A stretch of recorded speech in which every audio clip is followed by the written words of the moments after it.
We've been slamming a lot of James. Too much. It's becoming a favored pastime these last few weeks. We've got to hold back on it because it's been too much. It's not good. It's not a sustainable practice. You can't slam too much James or you'll just die. Yeah. And for those of you wondering, like Mario, for example, looking at me. Looking at him baffled. Yeah. I just want to know if James is a person. No. It could have people in it. Okay. Well, it could. I'm not sure what the origin of the Slim Jim is. Yeah. Or why it is named the Slim Jim. But that is what we are referring to when we are slamming the James. Yeah. Slam into a Slim Jim, slam that James. Yeah. You snap into a Slim Jim or you slam James. It's dumb as hell. Yeah, it is. Just very dumb. Yeah, it is. Tony and I will often go around driving and like talking about writing stuff. And then we typically will just like stop for something. And then like, a nice cheap snack, something to wet the whistle. We'll go to the Sheets. Tony will grab a 2-pack of Slim Jims. And then we'll get fountain sodas because they're cheap. It's economical. However, it is just poison. Yeah, we're getting like a trough, like a way too much soda, Yeah. and then a mop bucket full of soda. and then so the description of the Slim Jim on the wrapper is a very peculiar thing. Yeah. Because it used to be flavored meat snack. Yes. Now it is a smoked snack stick. You'll notice meat doesn't appear anywhere on the packaging anymore. I wonder why they dropped the word meat from the Slim Jim.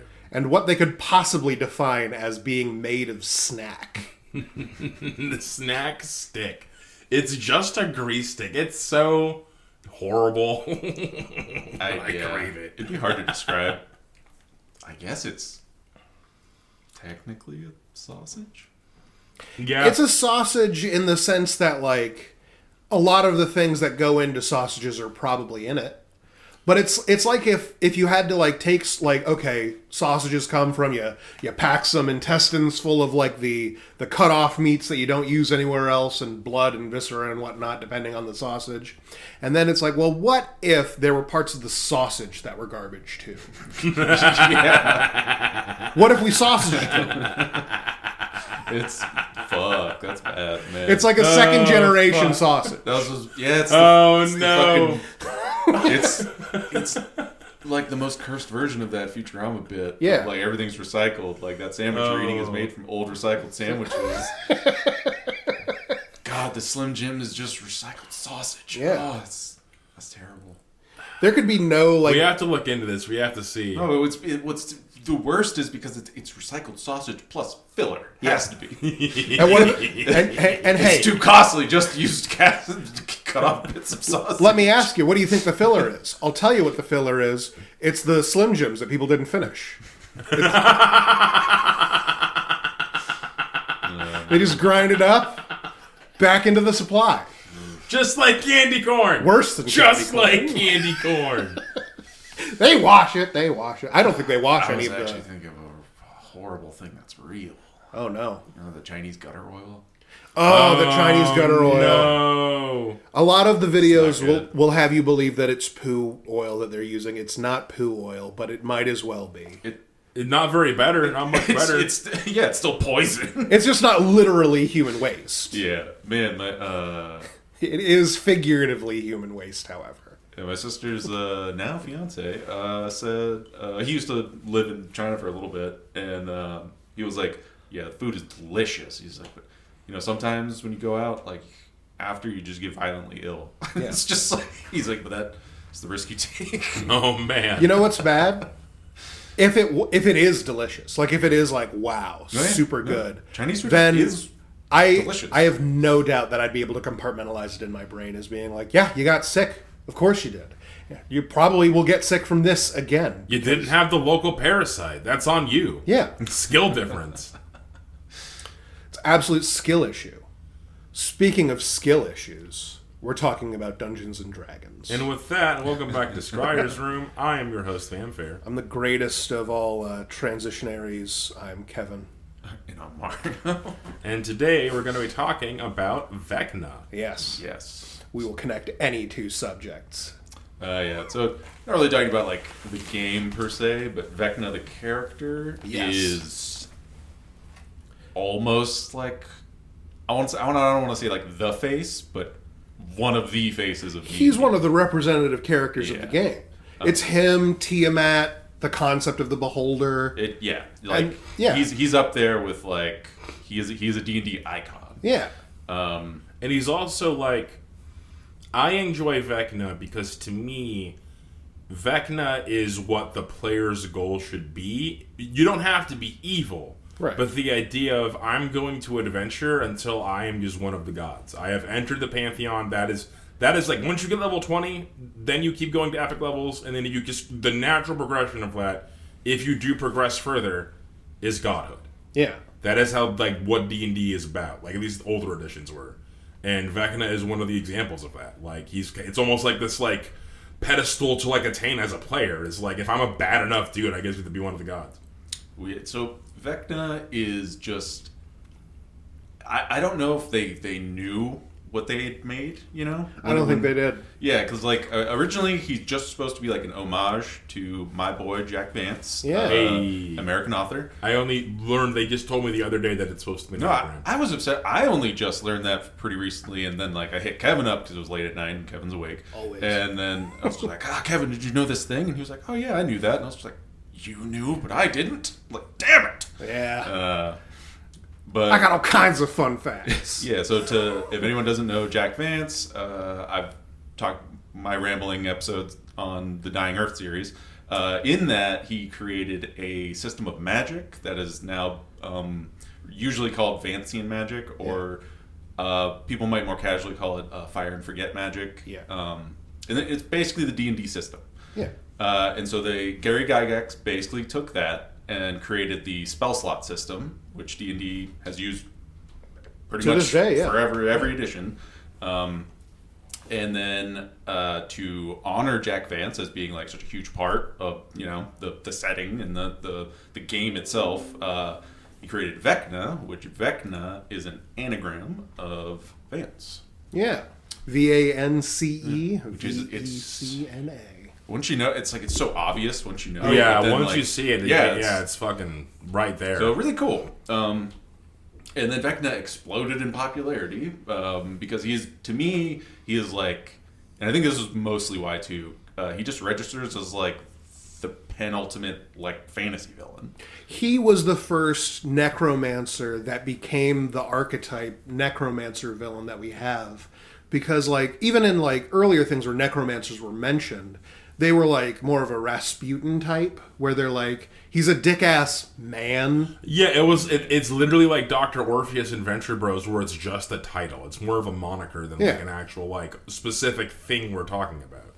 Vecna like basically coined the modern interpretation of necromancy. Yeah. There's it predates that, obviously. There are like actual fantasy novels where you can like point to like this is the first time they were referring to it as a necromancer, but to me Vecna really like solidified it.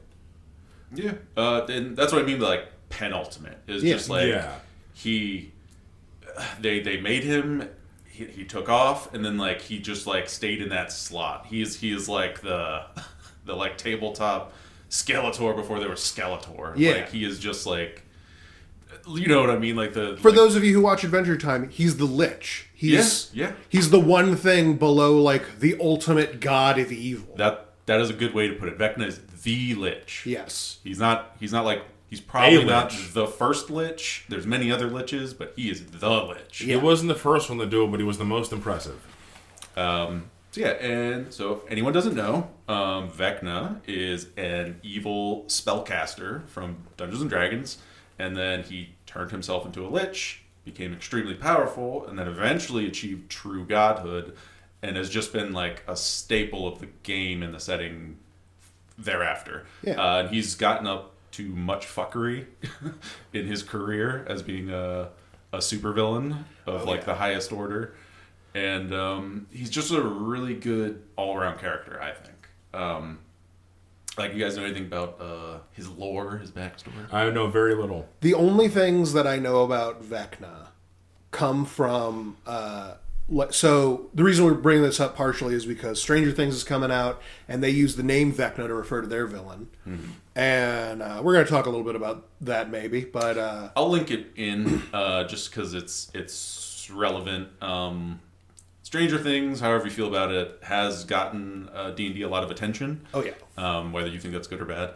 But so I just wanted to like tie it in to show this like they seem to know what they're doing. Like they have styled their villain after him, but he's wildly different from D&D. Like the only things about Vecna as a character I know is like his iconography, which is reflected a little bit in the character, and then like the magical items that came from his body. So if you don't really know much about Vecna, you probably at least know that. If you play D&D or something, his two, legendary artifacts. Yeah. The left hand and eye of Vecna. Yeah. Which is like... How do they work, by the way? Is it you just use this as a wand? No, you cut off yours and put it on. You swap that shit. Yep. You got to commit. What if you're like a little guy? He's like a human, right? Yeah, my understanding is it resizes. Magic item resizes. It's an artifact. Yeah. Okay, fair enough. I get like why the eye you need to do that. I didn't think the hand was also like that. I in my head I actually was kind of like thinking it'd be a fun monkey's paw type thing. Because like swinging around at people. Yeah. You could like intimidate someone by slapping them with it. So it kind of still works like a monkey's paw. Oh no. They're evil items. Like, depending on what edition you're playing, they do different things. But usually there's like stipulations attached to it that like if a good character or neutral character tries to like use these, like put them on. And I think good characters it just like fucking hurts you. Yeah. and neutral too, maybe. But either way, it'll like compel you to do evil. To be more villainous. So you'll have the Evil Dead hand, basically. Just trying to fucking like make you do evil things, and you have to make in 3.5 at least you had to make like a will save to not commit the evil act, and eventually like if you lost to it enough, you become evil because the alignment shifted and everything. My goodness. Yeah, very very famous things, and that is Vecna's first mention in all of D&D. Oh, so he's like introduced as like an item, like yes. Which, if anyone remembers, if you've listened to the Elder Scrolls series, I went over. This is very similar to the first Elder Scrolls, where much of the lore was established via item descriptions, and it was very vague and just sort of mystical sounding. But then later on, they fleshed it out into something else, and then Vecna's basically like was like the prototype for that. He was first mentioned in it's called what is this? Eldritch. Oh man, I can't read my own handwriting. Tragic. Yeah. Shit. But it was published in 1976. Basically, just gives. Let me take a crack at it. It was a it's don't even try. But it was just a supplement, and it described the hand and eye as powerful artifacts, and then basically just described Vecna. It's bad, I know. Vecna as a just a destroyed lich, right? Like he just a guy. We got the rest of them. This is all that's left. And then these are the artifacts left behind. And then later on, he became properly like a fleshed out character, and that's the Vecna we know. Missing a hand and eye. And yeah, so he gets introduced in. There's a lot of like 2E campaigns, but the most famous of which, and like it's apparently I've never played it myself, but it's apparently a very beloved campaign module called Vecna Die. Yeah. And that one is like extremely important to all of D&D because that campaign is the literal explanation for why the shift to the 3rd edition happened. Really? Yeah, because 1 to 2 is Time of Troubles, right? And then 3 to 2 to 3 is what Vecna did. Yeah. Because every edition is like there's a narrative reason behind why the edition is shifting. It's not just like I made a new edition. They literally have like an in-game explanation behind the magic literally works different now. Yeah. There was a reality changing event. The universe has been altered. I straight up assumed they just like every time a new one came out, they're like, just deal with it. Yeah. Like I frankly, I mean that's because I probably have more experience dealing with Hasbro Wizards of the Coast behavior. Where it is, they very much will just be like, and now fuck it, Rick Grimes is in Magic the Gathering. Yeah. He's stronger than a grizzly bear. Fair enough, man. You are not wrong to believe these things. Yeah. But no, it's an actual given reason is Vecna got up to so much fuckery. I'll explain it a little bit later on, but that in a desperate attempt, the Lady of Pain, who's a whole thing of her own, she's basically like a super god, but not really. She's just like a fundamental part of reality, but she had to desperately try to repair the multiverse from all the shit he did, and as a result, 3rd edition /3.5. And then he was stopped, but Vecna's still around. It was just drats! Foiled again! Yeah, foiled. He just Skeletored away. I'll be back in another campaign supplement when they need to republish Die Vecna Die. Yeah, there you Pretty go. much. It's, But as a character, though, he does have, a whole origin. It's actually pretty cool. He first showed up in the Greyhawk setting, which, that's where, Curse of Strahd and stuff. Yeah, if you're not familiar, the titular D&D setting that we're familiar with is Forgotten Realms, but there are several other D&D settings. There's Dragonlance, there's, what did you say, the Raven? Greyhawk. Yeah. Dragonlance. Dragonlance has a whole lot of books that people really, really Forgotten love. Realms, Eberron, there's a few others. Yeah, and then there's the forgotten ones, from the before times. There used to be a lot. A lot of them just fell off. The ones that only existed in magazine articles. It's literally Dragon Magazine and shit. No, they had whole stuff for them, but it was just a lot of them were considered controversial for various reasons. So Dark Sun, for example. Oh yeah, Dark Sun. Dark Sun is the ultra brutal campaign setting. Yeah. The gnomes fucked up real hard in Dark Sun. It's basically the grimdark setting for D&D. And it's full Unga Bunga mode. Yeah. In my head, Dark Sun is the Mad Max D&D set. Pretty much. Not Mad Max as in, so they have cars and stuff. Mad Max as in, what if the Mad Max no water apocalypse happens, and also it's Dungeons and Dragons. Pretty much. And someone pitched to me that literal Ming the Merciless from Flash Gordon is one of the enemies in Dark Sun in a 2nd edition. Yeah, that's hilarious. There's sure, that might as well happen. It's also I'm sure many people are familiar with Thundar the Barbarian. It's that setting. It's there's wizard kings that control pockets of these little city empires, Yeah. So the Sorcerer Kings of Dark Sun. Yeah. It's just straight up the it's my Lochnar. Yeah. Heavy metal. Yeah. If you haven't seen Heavy Metal, you got to watch that too. Great movie. But Vecna, so introduced in Greyhawk as just a tyke, a boy, just a lad, and born to. One day I'm gonna do great things. Thunder Crash. No idea. So he was born to his mother, whose name was Maisel or Massel.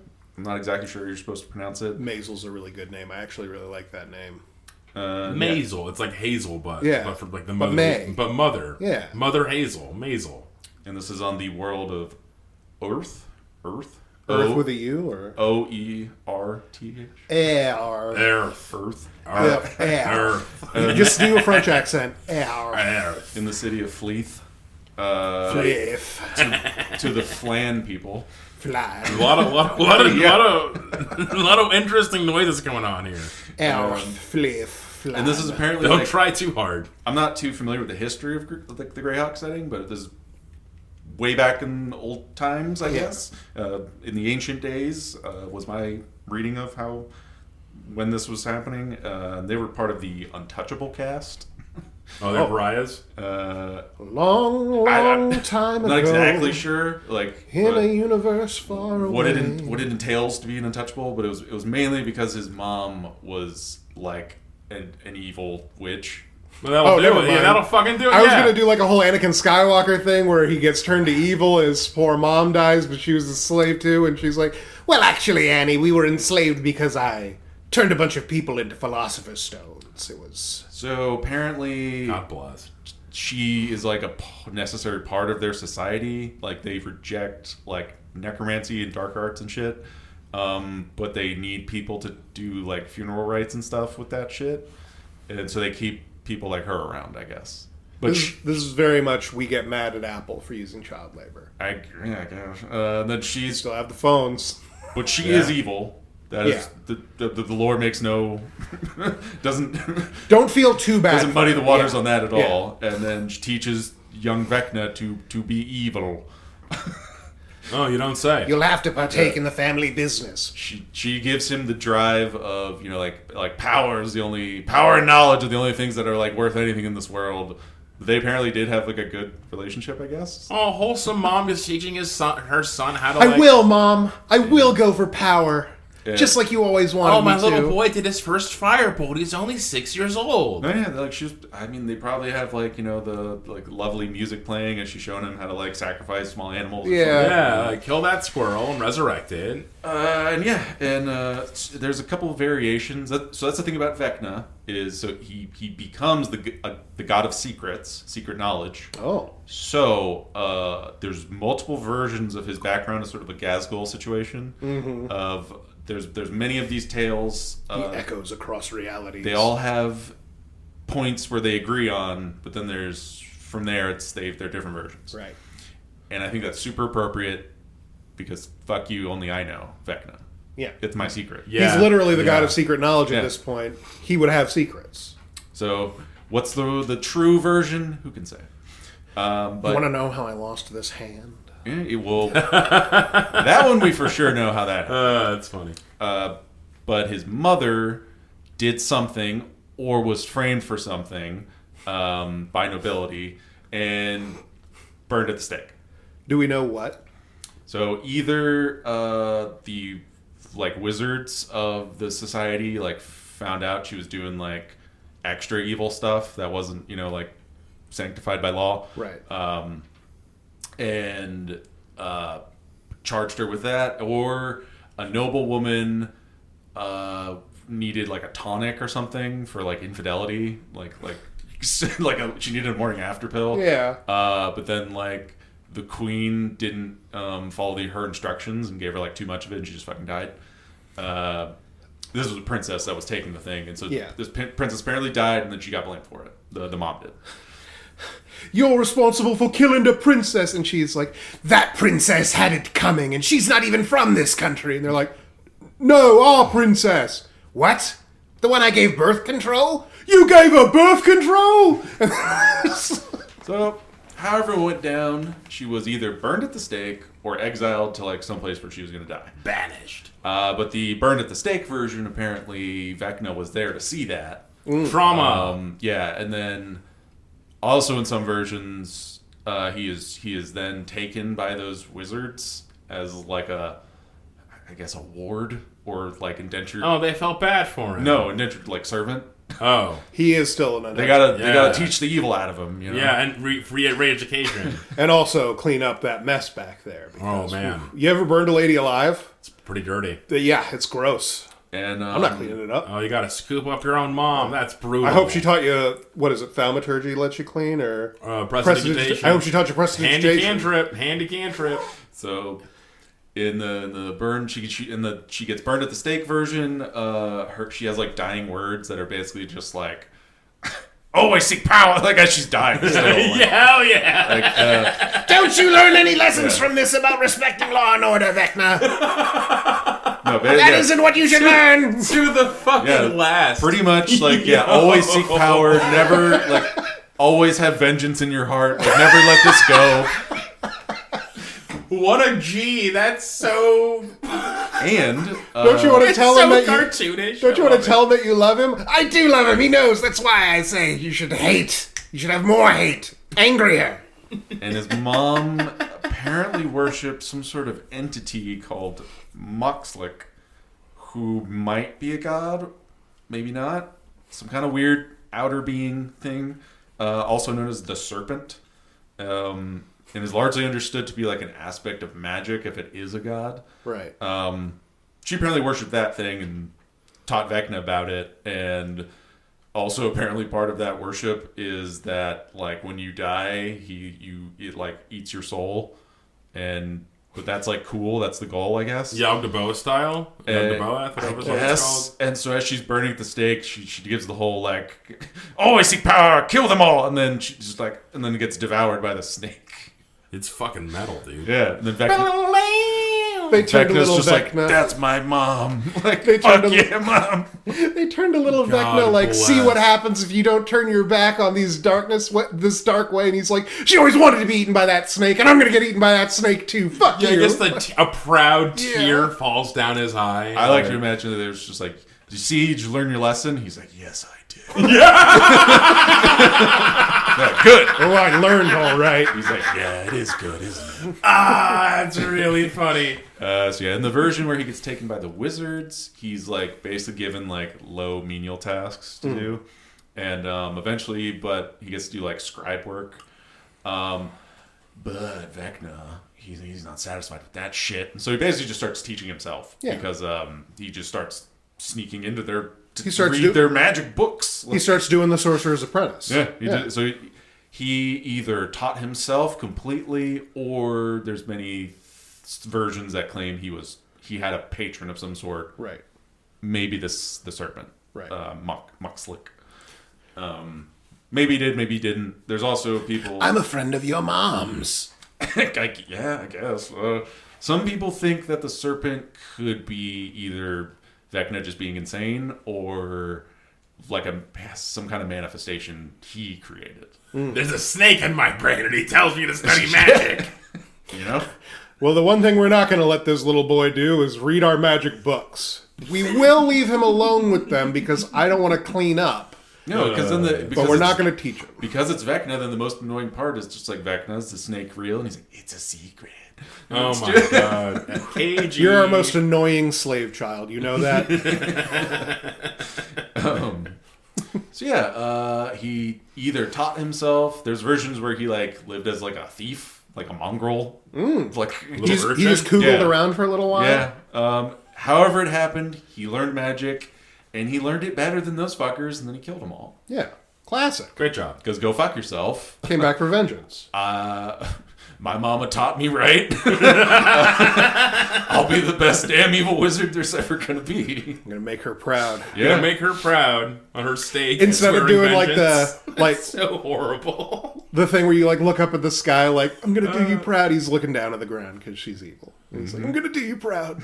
So Evil mom. From there, he did the evil wizard thing. He just started like building up of like an army, and then like consolidating, like territory, shit like that, and everything.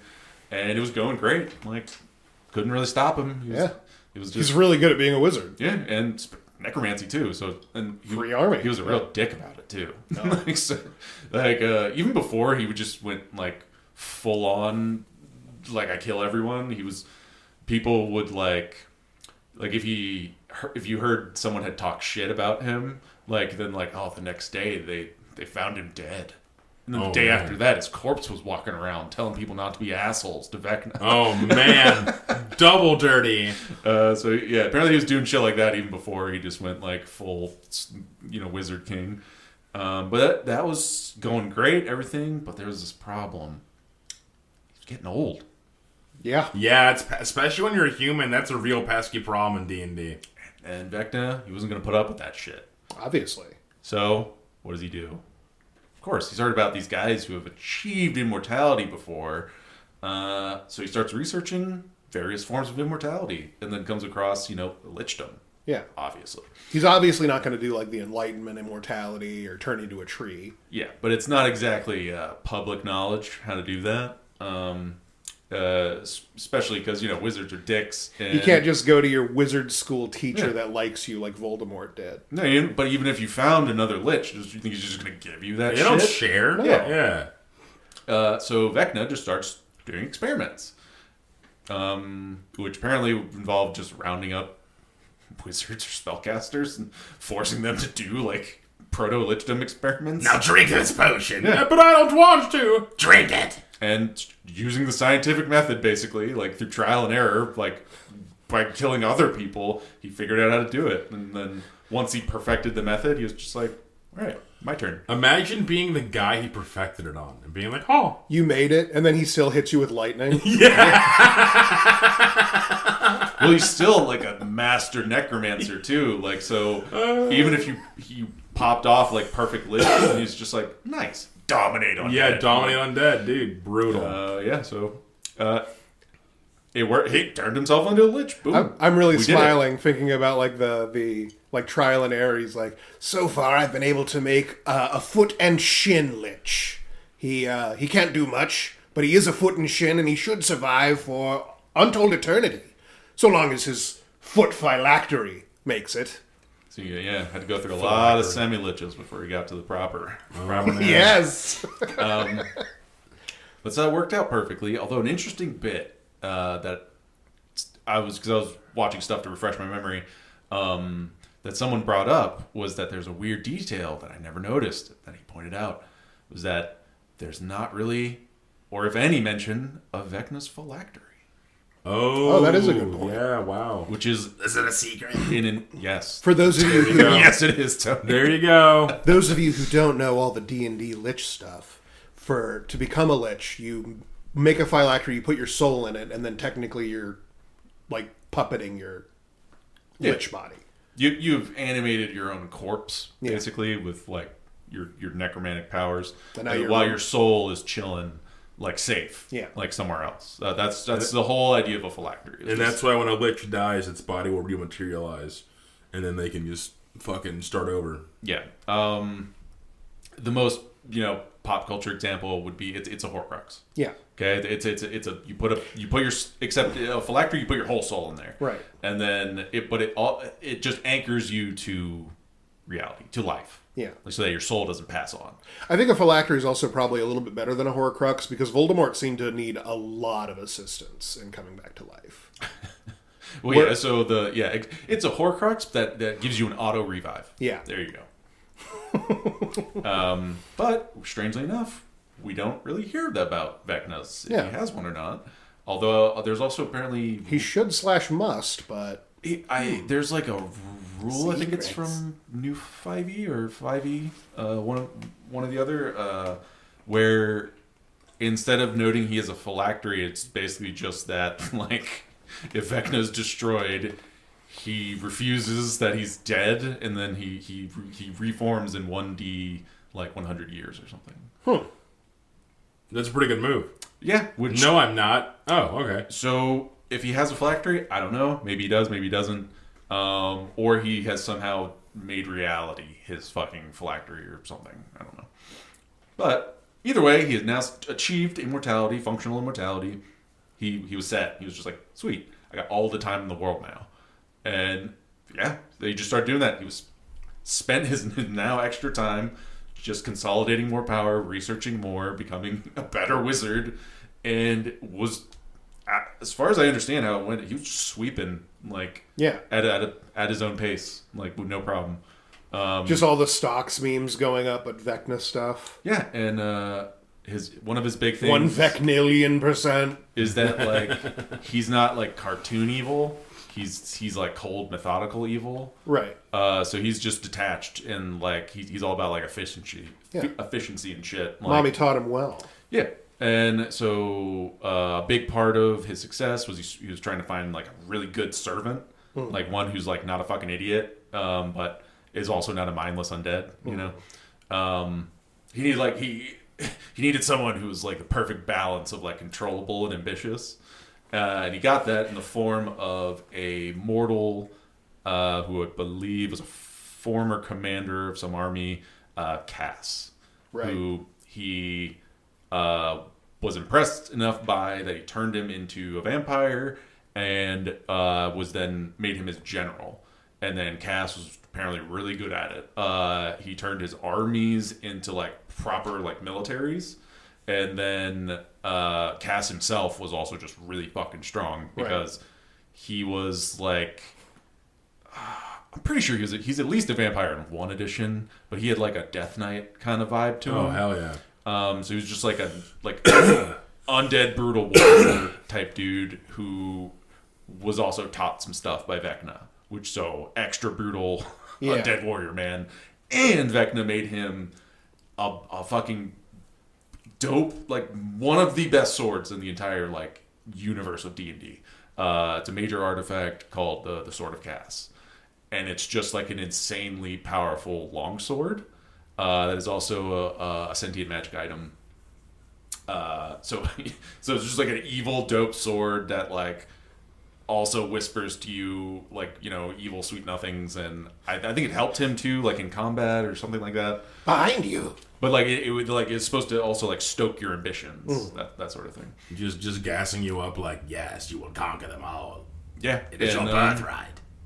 It was a great combo. Apparently, Kas knew what he was doing. He became called Kas the Bloody-Handed, and he was so feared eventually that like the mere mention that Kas was coming with his armies people would just either flee or surrender immediately. Right. Because it's like Kas had the reputation of he's a brilliant military commander. He will win. And he's undefeatable, and their army is mostly undead. Like they never stop. There's not really an answer for him. Yeah, this is not normal warfare. Like, Yeah. A lot of advantages and stuff that they have with Undead Legions. And so yeah, that was going great. Kas was Vecna's right hand man.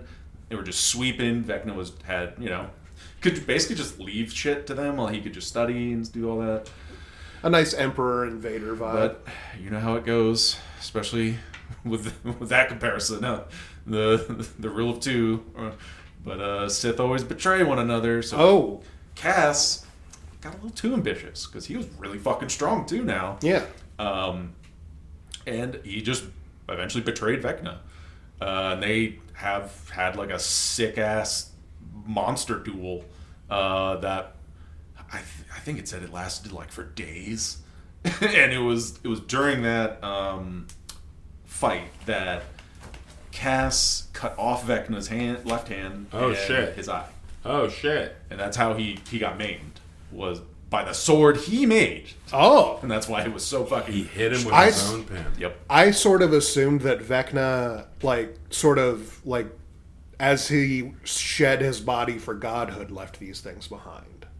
Conceivably, you could have gone to, like, a forgotten tomb somewhere and found the foot of Vecna, which would give you way less powers. I have something for that. But, no, losing a hand is, like, devastating for a wizard. Yeah, dude. It's amount of components. Yeah, you need that for the you gotta do your hand jobs. Wiggly bits. I have a little thing about that. I mean, I'm sure he doesn't at some point. Yeah. But... Probably has a feat to ignore or whatever. Yeah, or he's just so good, like he can just I-beam. He just applies silent spell to all his spells or whatever. For those of you who saw the D&D Honor Among Thieves movie, the wild magic sorcerer did a lot of finger hand jive for all of his spells because he was trying to do the components for it. And he wasn't told to do that. He was just sort of told to like just do something with your hand. And he like on an interview was like, yeah, I was doing that because it felt like more correct, but also I kind of wanted to see how the special effects guys would handle it. And then the interview cuts abruptly to the special effects guys just looking so pissed off. If you're not just holding your hand up empty, like you're trying to send out a wave of psychic energy, it's so hard for them to fucking just like, the sparks dance between your fingers and stuff. Good though. That's how it should be. Frankly, it was very worth it. It was They very good. did a He really did a great good job. Yeah, this guy gets it. Yeah, I loved it. Thank you for your hard work, CGI people. Yes. So that was like a huge thing. This fight between Vecna and Kas, and then like it's a little obscure what happened after that. Right. With the stories, it was like, on that day, Vecna and Kas were destroyed, or just Vecna, or just Kas, whatever. I don't exactly know how that played out. Apparently, Kas lived to enough time to write about it, according to some stuff that I saw.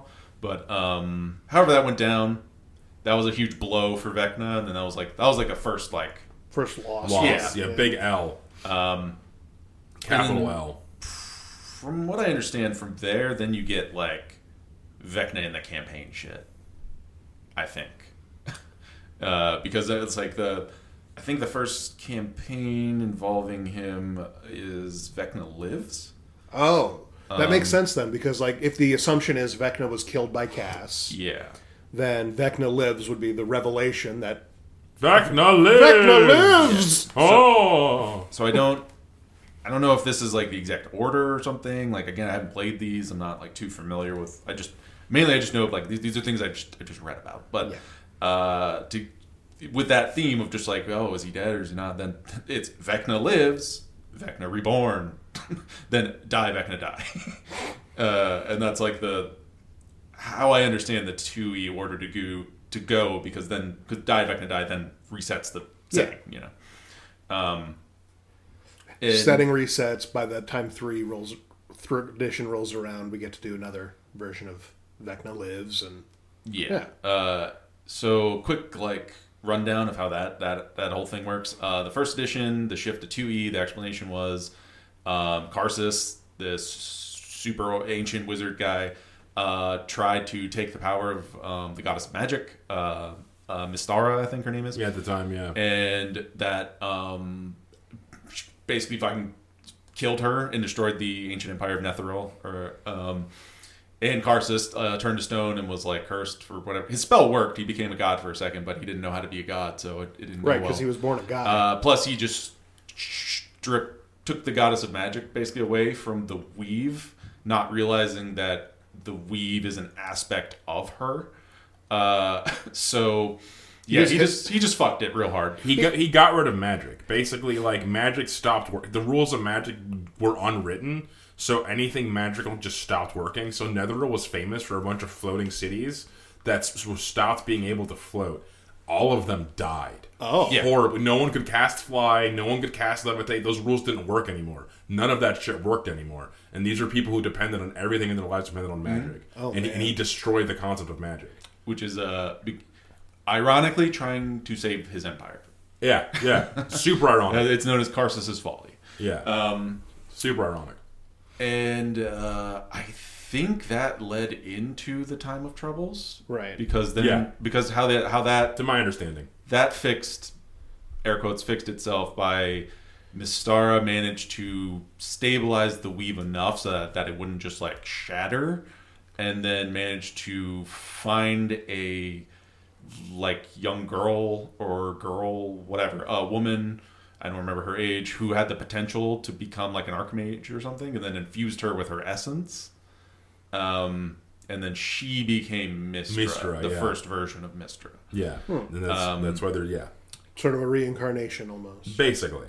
And I'm not sure exactly where that links up with the Time of Troubles, because the Time of Troubles happened because these other dickhead gods try to take the tablets of order or some shit, and are stopped by they kill the god of justice, I think Helm, and then Au, as the overgod, as punishment, casts them all down as mortals.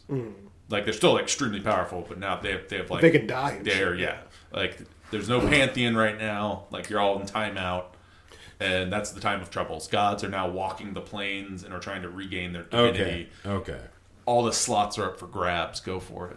That technically was... I didn't know about this until you told us a little bit about this previously, and you pointed this out. The first D&D campaign that I ran, that was technically the plot. While you guys were adventuring and stuff, the big thing that was happening was all the gods have been cast down because like the universe is about to reset, and if you want to become a god for the new one, you have to like beat this mega dungeon that like is coming to reset the universe. And like all the old gods are pretty confident they can do it. They've done it before apparently, but then the players showed up as well, so that was a whole fucking thing. Yeah, Time Troubles is like really iconic.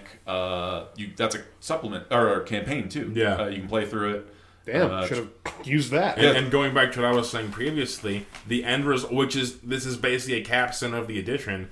The end goal of that edition was to take one of those seats. It would be in canon.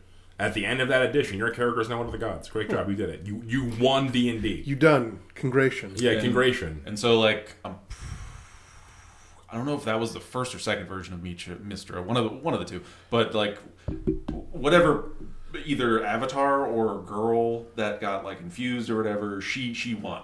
She became Mystra again, and that's why the weave has now become anew. Yeah. So new edition, and then new rule set. 2E ends new books. with Die Vecna Die, with Vecna is trying to invade Sigil, which should be called Sigil. Right, That's how you pronounce that word. Yeah. It's called Sigil because the dude forgot how to pronounce Sigil, So I call it Sigil. If anyone has a problem, I don't care. So there anyway, was a MagFest panel where this one, she was so adamant Fucking about hate it like, so yeah, much. it made me. I was like, Mario's gonna hate this. Mario's gonna be seething when I tell it him just that. sounds dumb. Okay, I'm sorry. Yeah. Seagull, calling it Anyway, Seagull, yeah. That's neither here nor there. Sigil is the city of doors. It sits on top of like the pillar that's on the Outlands, which like doesn't make sense because it's like technically infinite. And then Sigil itself seems to be infinite too. It's just like this weird, like donut, basically, like city. Like it's like a almost like torus, Halo yeah. sort of. And yeah, it's just like this giant city full of portals to everywhere. Every plane doesn't matter. Like there's a portal somewhere in Sigil that goes there. And this city is ruled by the Lady of Pain. I mentioned her briefly before. Lady of Pain. No one's quite sure what the fuck she is. She rules Sigil. Everyone She knows sounds this. pretty cool, pretty chill, being the Lady of Pain. She's just this like giant ass, like 13-foot tall woman, or appears to be feminine at least. She wears like a mask and like this huge, like, you know, queen outfit. I'm imagining she looks a lot like a human version of the xenomorphs from Alien, that queen, the alien queen. Sorta. Big old yeah. triceratops. She just crest has like a made bunch out of blades and shit Metal. coming off of her. Yeah. And then, so no one knows what she is exactly, but she's as powerful or more powerful than a god, at least, because she has banned deities from Sigil. Which you kind of need to be able to enforce by being stronger than them. So. And deities can't break this rule, apparently. Like, she has stopped them. And there was a god of portals, who tried to break this rule. I should be allowed in there. Yeah, by like, because the gods are allowed to have temples there. Like, she doesn't care about that. Right. You can worship gods here or whatever. Your gods just can't come here. Yeah. And so that he tried to come to Sigil, like by, you know, abusing some like technicality Portal or something. shenanigans, yeah. And she just killed him. Get Oh. fucked. Smitten. And like it was just, like, she became aware of it and was just like, you're dead. Hey, Mistra, sounds like you got a new domain. And she's like, is it part of magic? It's portals. Oh, okay then. All right. And that his temple was left there as just like, That's a warning. you see what happens? Oh, man. Yeah. The Lady of Pain is cool. Did you Yeah. think that the Lady of Pain would just be chill about it? And so it's also, you're given, the Lady of Pain does not accept worshippers. She does not accept God. She does not call herself a god. It doesn't really talk, really. And if you try to, or try to fight her, she just kind of looks at you and you fall. You fall apart. Like your blood salsa. Like you. Oh, man. That's a pretty good move. It's a really good move. Either that, or she puts you in a maze. That's also a pretty good move. That's a But- more annoying move. Her maze, as I understand it, is unique and you can't get out of it. That's not a maze, then, I don't think. I think. What if you're a Minotaur? I might be wrong, but I think hers just has like an exception. Because there's like a cosmic thing in D&D about Minotaurs Yeah. being able to get out of any maze. It's one of my favorite little snippets about D&D Minotaurs. All right, let me pitch, If you cast the spell Right. maze on a Minotaur, it won't work. let me pitch you a story concept idea. He's a wizard man who's trying to like understand like the rules of the Lady of Pain and the city of Sigil or wherever, and like he like starts off worshiping her and like he's denied by that, but she's not like she doesn't ice his ass, and he's like, well then what if I were to try to engage you in combat? And she glances at him and sends him to the Shadow Realm, the maze, and then he's like, this is exactly what I wanted, because the only way to find the center of the maze, and he casts True Polymorph on himself to turn himself into a Minotaur. He's like, no one else has thought of this! And he just starts going. Yeah. I'd have to reread it, but I'm not exactly sure. But I think it has things where it's just like, if she does this, you're fucked, unless she decides otherwise. I'm assuming, yeah. Yeah, obviously. I'm Because just being snarky. It'd be fun, though. also importantly, it's sort of like a unspoken rule that you can't give the Lady of Pain stats. Like, Right. It defeats the purpose. Yeah, exactly. There's a lot of entities in D&D that you can't give stats, otherwise it defeats the purpose. And they are higher than you. She is just one of those who's just like, she's not, she just needs to be there, okay? Yeah. Like It's a force. don't fuck with it. And so Vecna Die is all about Vecna basically trying to do the exact same thing that Portal Guy did, except he pulls it off. Oh. I forget exactly the shenanigans of what he does and how it works. It's a secret. But God bless. I'm pretty positive it's through abusing that dead god's like portfolio and like the temple that was left. It's something to do with that, where it's just like he managed to find a real loophole in the rules that let him get into Sigil, which meant the Lady of Pain was wrong. And basically that caused like reality to start to collapse, because the Lady of Pain apparently, and Sigil by extension, is like an anchor / like fulcrum point of reality. It's like a linchpin, yeah. And so it's like when the lady definitively like decided that gods cannot come here, that was like a law of like reality. And Vecna managed to break it. Yeah, he hit her with like, guess what? Paradox time. So reality started breaking. Yeah, it just started fracturing, yeah. And I couldn't tell you how the campaign plays out. Like, presumably the adventurers do the thing to kick Vecna out to stop him, and then in a desperate attempt, the lady tries to repair the multiverse, and then you get 3rd edition. Yep. So Vecna's a god at this point. He'd been a god for a while at that point. Okay. But how he ascended, I'm not exactly clear. It's one of those just like I think he just did it. No, he's not the first lick, is he? No. Oh well, some sources say he is, but yeah, I remember. Yeah. But as far as I understand, no, he's just the best one. And how he became a god again, I don't know, but he did go through like the stages. Like he was a demigod, and then he became like a lesser god, and then I don't know where he stands now, but he is now a proper god. How he did that, I think he's just that good. That's my take. My snake friend helped me. And so it's, I'm not too familiar with like what he's did in 4th edition or 5th edition, where he stands like at the moment, but because of all of that, of just like being an iconic villain, going multiple times, like from what I understand, all these campaigns are just like fondly remembered. People love them from that time, and then he just became like a fundamental part of just D&D. Yeah, like he got elevated from the villain of the week to just like one of the villains. Like, in terms of like him being like a grounded villain, him having like a super cool general who betrays him, and then he's returned. So like they establish early on like the consequence of him returning is like, okay, then World War III is going to happen.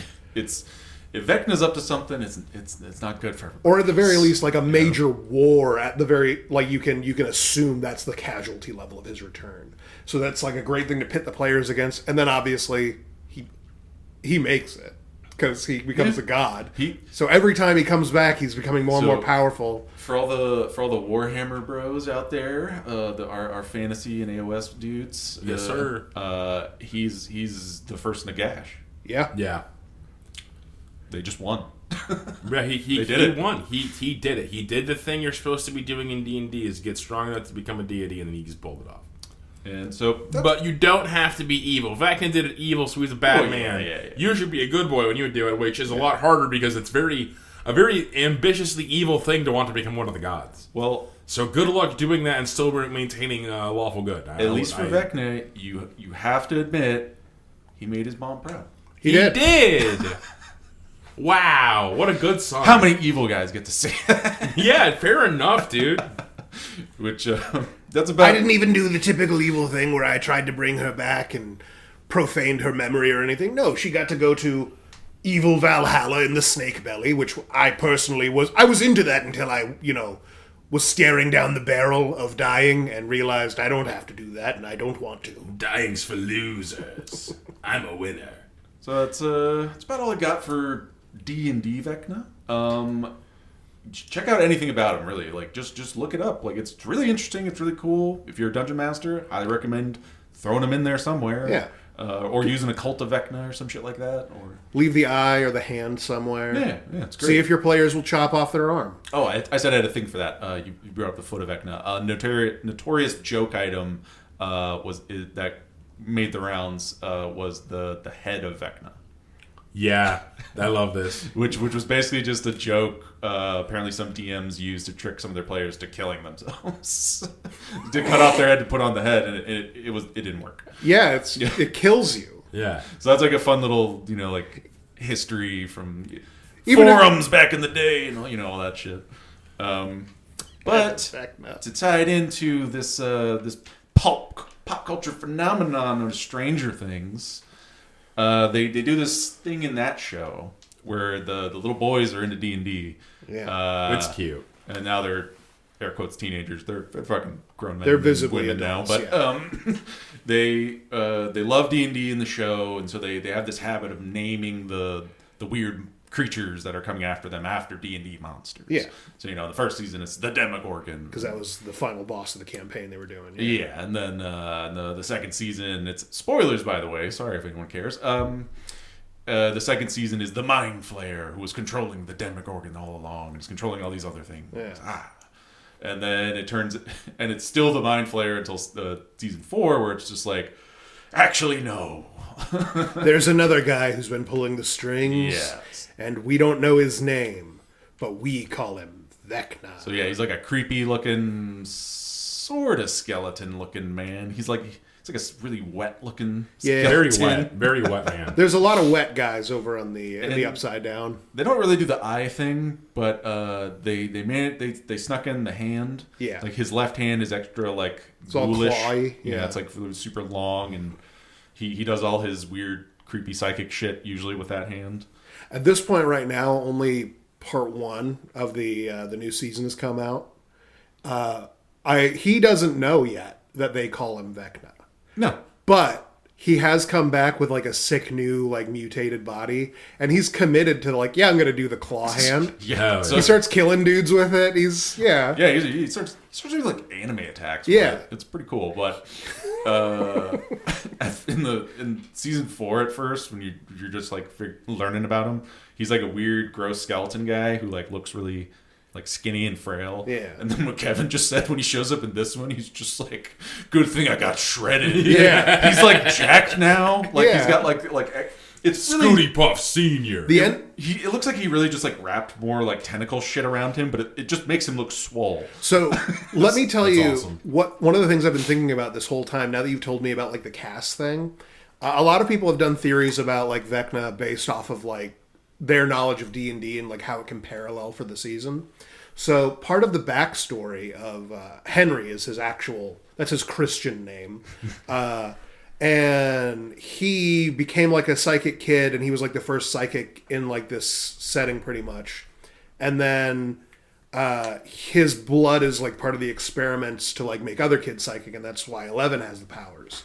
And then we see from a flashback of hers, like she becomes like friends with him before she knows like that he's evil and stuff. And like he like primes her a little bit, and I think they actually are kind of doing a parallel between like Kas, because he gives her the secrets of like, if you really want to like use telekinesis really good, you got to think like this. And then when like put like the final evil battle occurs, she's powerful enough, but also she's so blown away by like the evil that he's doing, she's like, I have to fight him. And then she's the one who sends him to the other dimension, and in a way they're both destroyed.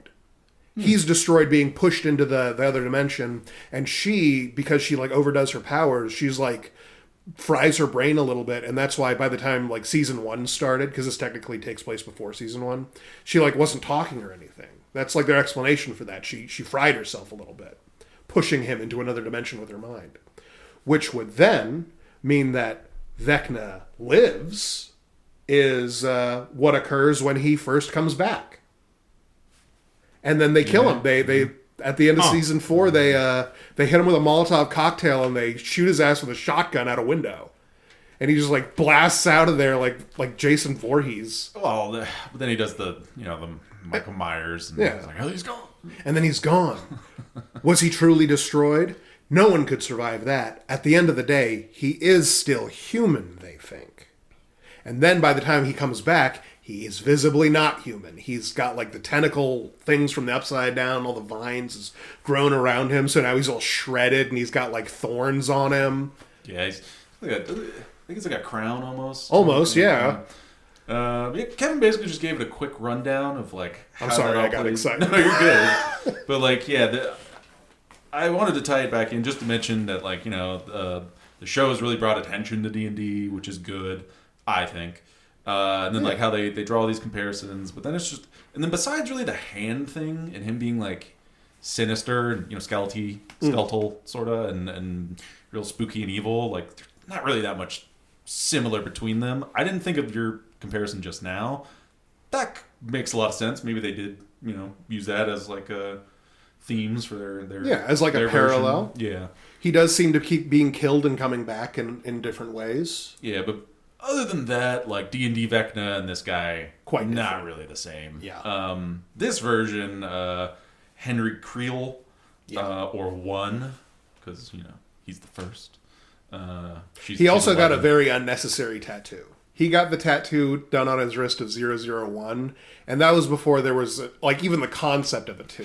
He was like, no. He committed to the bit. Yeah, like the evil scientist guy was like, oh no, there's gonna be a lot.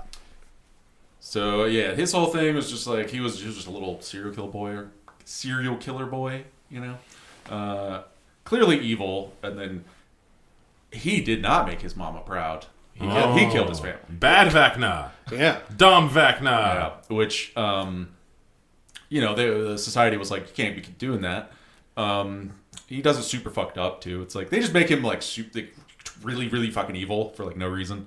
And then he got taken by the same doctor guy that took L11, and this guy was basically he was doing the reverse of what those. He was doing the same as those wizards were trying to do. Yeah, he was trying to get the evil out of him. Oh man, get the evil out of him, but also juice him a little bit. See if he can't make other psychic. They gave him like a little like inhibitor thingy, and then like that whole cast comparison works out really well, and then he tricks 11 basically into pulling it out, taking that out, and then he's just like, everyone's dead now. All right, he just kills everybody. Oh, brutal.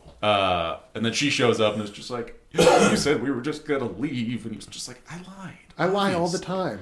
I've been lying. Why are you freaking out about this? Everyone's just dead. And then they have like the psychic, Cartman battle. It's actually pretty good. And then she blasts him into the Upside Down, where then he uses his psychic powers to like take over the things there. It's not. I'm not too clear on that. So I've done a little bit of research and I have a little bit of theory I want to drop on you guys.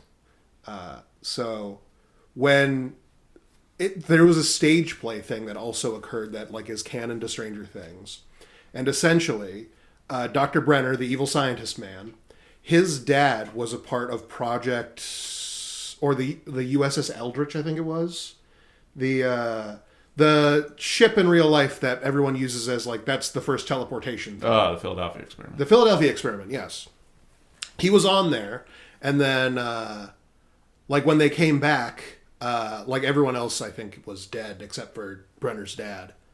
And then like he started doing science with that, and then I think young boy Vecna, when he was still little boy Henry, not an evil wizard man yet, like he found some science business out in the desert, and he got sent to Dimension X, which is where like the Mind Flayer was all like dusty and shit, and there was demogorgons everywhere. And then that infected him, and when he returned from that, he had a new blood type. And then like taking the blood from him, putting it in the other kids is how like they spread around the psychic powers.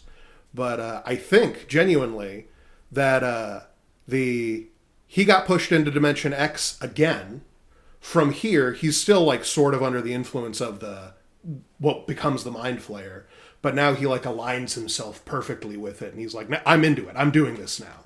And then it's controlling him, but he's still evil as shit. I think it is going to be the final bad.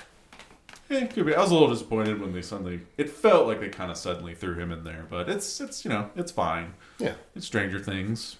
But I just wanted to tie it in real quick because it's relevant, I feel like, and this should be coming out right around when that part 2, not the finale, but part 2 comes out. I'm looking forward to it. It's a pretty good show. Yeah, I think it's gonna be good. And then the next episode, I have the Vecna of Star Wars, basically, to talk about.